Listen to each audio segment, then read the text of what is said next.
Hello everyone. In today's video I'm sharing my appam batter recipe. So I've taken 2 cups of raw rice which was soaking for 5 to 6 hours, 1 cup of cooked white rice, 1.5 cups of grated coconut, sugar and instant yeast. Into a mixing bowl I'm taking half the portion of rice which was soaked. So I've taken raw rice, instead of which we can use idli rice as well.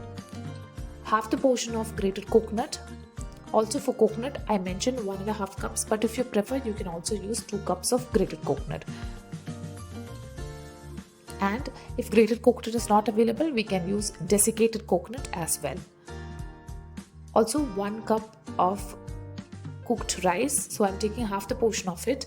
Instead of cooked rice we can take white avil or poha in the same quantity. So now I'm grinding it into a fine paste using the water used for soaking the rice. This is filtered water, so instead of water we can use coconut milk or tender coconut water.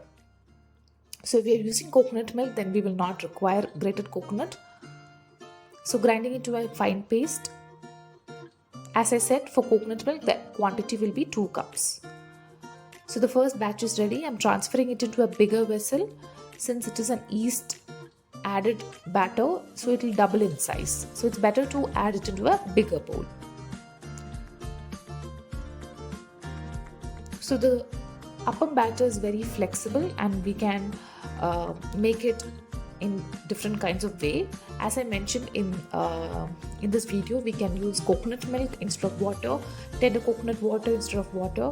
We can use desiccated coconut. We can use poha instead of white rice. So these many ways we can use. Also we can skip yeast if you don't like the taste of it. So here I am adding the second batch.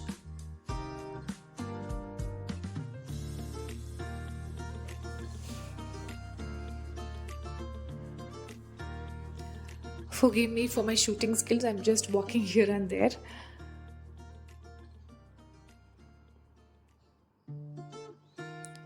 So water required is around 2 cups for this recipe. So I've added about 1.5 cups of water for grinding the batter, and the rest half cup I'll use to clean the mixing bowl after the grinding is over.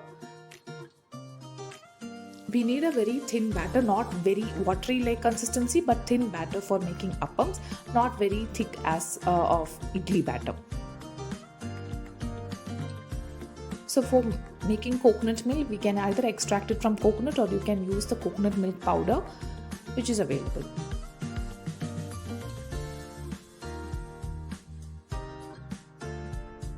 I'm looking for my rice bowl here. I don't know where I kept, so I was looking for it. Yeah, I got it. So rice, again 1 cup I mentioned, so this bowl has more than 1 cup of rice, so I've added the required quantity here.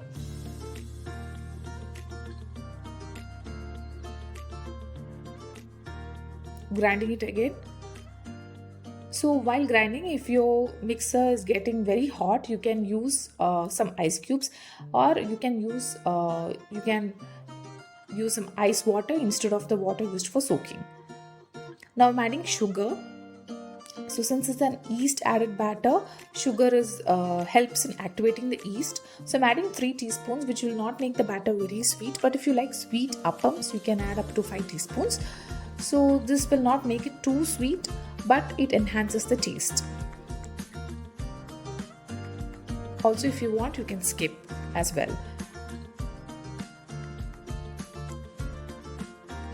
And I'm adding half a teaspoon of instant yeast, which if you prefer or if you require lesser quantity, we can also add 1/4 teaspoon, which is enough for this recipe.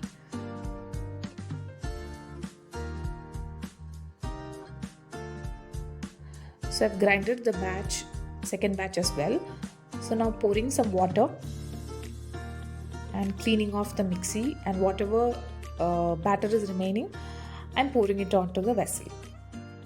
So I failed terribly doing this with one hand as I was holding my camera as well. So I kept the camera on this side and did it again.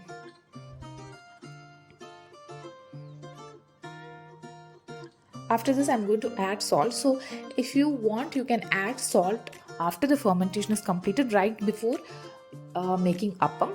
But I normally forget to add salt while making it, so that's why I always add it right after making the batter. So here I'm adding around 2.5 teaspoons of salt and mixing it using my hands, which I believe is an important step. I washed my hands well and mixing it. So I'm making this batter in the evening for next day morning breakfast. So if you want for dinner, you can make it in the morning. 6 to 7 hours of fermentation is good. It will double up in size. But if you're living in a place where it is very cold, it may take up to 8 to 9 hours. That's a maximum. So the batter is ready, and now I'm going to keep it aside for fermentation.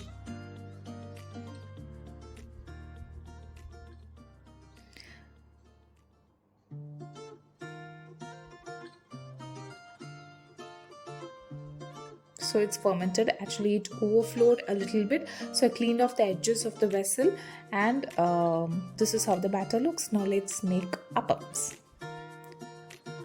So I've heated up an appam pan. Now it's hot, so I'm adding 1.5 ladle of appam batter and swirling it as usual.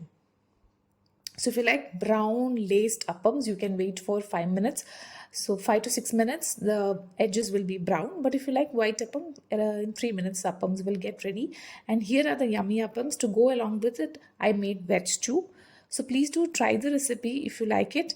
And please do support. Thank you so much for watching this video. See you in another video. Thank you.